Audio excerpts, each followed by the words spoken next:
سیکھا ہے کہ نون ساکن اور تنوین کے بعد جب یا میم واو نون میں سے کوئی حرف آ جاتا ہے تو وہاں ہم ملاتے ہیں، تشدید مشدد کر کے پڑھتے ہیں، لیکن غنہ کرتے ہیں۔ تو اس کی ایگزامپلس کو دیکھ لیتے ہیں۔ اب آپ یہاں دیکھیں کہ یہ لفظ ہے، نون ساکن آ رہا ہے اور اس کے بعد یا آ رہی ہے، جو کہ میں نے آپ کو بتایا 4 الفاظ یا میم واو نون میں سے یا آ رہی ہے۔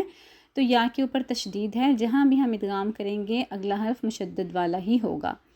یا کے اوپر تشدید آ رہی ہے، اگر ہم نے اس کو نون ساکن کو یا سے ملانا ہے تو ہم کیسے ملائیں گے اور اس کی آواز کیسی ہوگی؟ ہم اس کو داخل کر کے پڑھیں گے، مدغم کر کے پڑھیں گے، لیکن ادغام بالغنہ ہے تو ہم یہاں پہ غنہ کریں گے۔ اس کو ہم ایسے پڑھیں گے، من یقل نہیں ہم اس کو کہیں گے، من اگر ہم کہیں گے تو نون کی آواز ظاہر ہو رہی ہے، ہم نے نون کی آواز کو ظاہر نہیں کرنا، مدغم کرنا ہے۔ کیسے؟ من یقل، من یقل، میوں والن، یہ جو میوں، یہ جو آواز آ رہی ہے نا، جو اسٹے ہو رہا ہے، یہ بیسیکلی اس کو ہم غنہ کہتے ہیں۔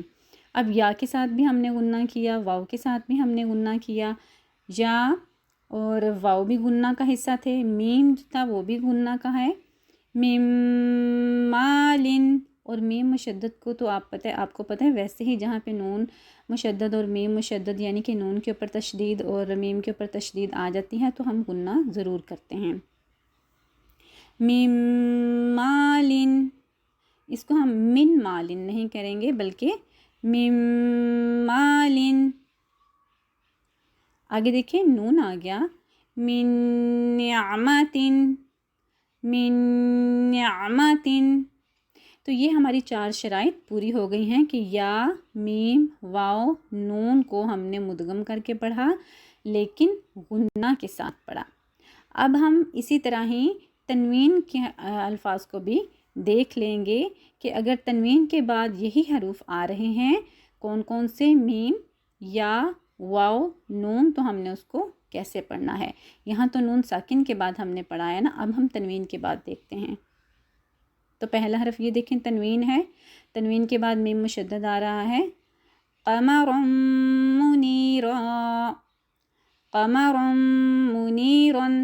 اگر ہم اسٹے کریں گے تو منیرا پڑھیں گے کیونکہ 2 زبر کی تنوین الف مدہ میں بدل جائیں گی۔ قمر منیرا۔ اب نون کے ساتھ دیکھ لیتے ہیں، عذابا نکرا، عذابا نکرا۔ یہ ہو گئے میم کے ساتھ اور نون کے ساتھ۔ اب یا کے ساتھ دیکھ لیتے ہیں تنوین کے بعد، یومئذ یوم، یومئذ یوم۔ واو کے ساتھ دیکھ لیتے ہیں، نوح وعاد، نوح وعاد۔ تو یہ تنوین اور نون ساکن کے بعد جب حروف یا میم واو نون آ جائیں گے تو ہم ان کو مدغم کر کے پڑھیں گے اور اس کے اوپر غنہ کریں گے۔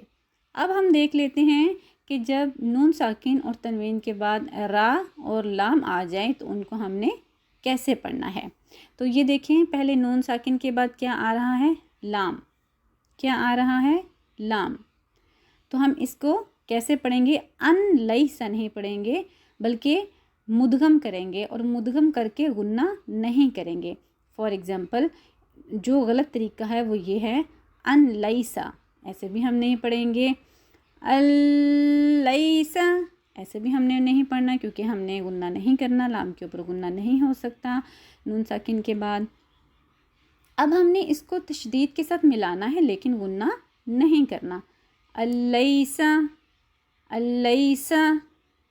تو یہ طریقہ جو ہے یہ ٹھیک ہے پڑھنے کا، آپ بھی میرے ساتھ پڑھیے، اللیسا۔ نون ساکن کے بعد اب را آ رہی ہے تو اس کو بھی ہم دیکھ لیتے ہیں، من ربک، من ربک۔ اور اگر یہاں غنہ کرنے کی صورت ہو جو کہ ٹھیک نہیں ہے تو وہ آواز ایسی ہوگی، من ربک، جو کہ ٹھیک آواز نہیں ہے۔ تو اس کی ٹھیک آواز کیا ہے؟ من ربک، من ربک۔ اب ہم نے اس کو نون ساکن کے بعد لام کو بھی دیکھ لیا اور نون ساکن کے بعد را کو بھی دیکھ لیا. اب ہم تنوین کے ساتھ دیکھ لیتے ہیں. تنوین کے بعد لام آ رہا ہے اور ہم نے غنہ نہیں کرنا کیونکہ یہ ادغام بلا غنہ ہے. ما للبدن، ما للبدن ملائیں گے صرف لیکن غنہ نہیں کریں گے. ما للبدن، ما لل نہیں کریں گے. ما لن لبدن بھی نہیں کریں گے. کیسے پڑھیں گے؟ ما للبدن. آگے پھر تنوین کے ساتھ دیکھ لیتے ہیں را کو. اخذت رابیتن، اخذت رابیتن. اس کو ہم اخذتن رابیتن نہیں پڑھیں گے اور اخذت ایسے بھی نہیں پڑھیں گے بلکہ اس کو ہم کیسے پڑھیں گے؟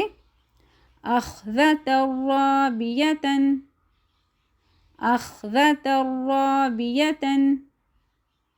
تو میں امید کرتی ہوں کہ آپ کو بہت اچھے سے یہ قاعدہ سمجھ آ گیا ہوگا کہ ادغام کس کو کہتے ہیں. ادغام جو ہے نون ساکن اور تنوین کے بعد کون سے حروف ہیں جب وہ آتے ہیں تو ان پہ ہم ادغام کرتے ہیں، اور کون سے حروف ہیں جن کو ہم غنہ کے ساتھ پڑھتے ہیں اور کون سے حروف ہیں جن کو ہم غنہ کے بغیر پڑھتے ہیں. تو مجھے امید ہے کہ آج کا لیسن آپ کو بہت آسان لگا ہوگا. اسی طرح میرے ساتھ جڑے رہیے اور قرآن کو سیکھتے رہیں اور سمجھتے رہیں. میرے چینل کو سبسکرائب ضرور کر دیں، بیل نوٹیفیکیشن کا بٹن ضرور دبا دیں تاکہ ہر آنے والی ویڈیو سے آپ فائدہ اٹھا سکیں. جزاکم اللہ خیر. اپنا بہت سارا خیال رکھیے گا. السلام علیکم ورحمۃ اللہ وبرکاتہ.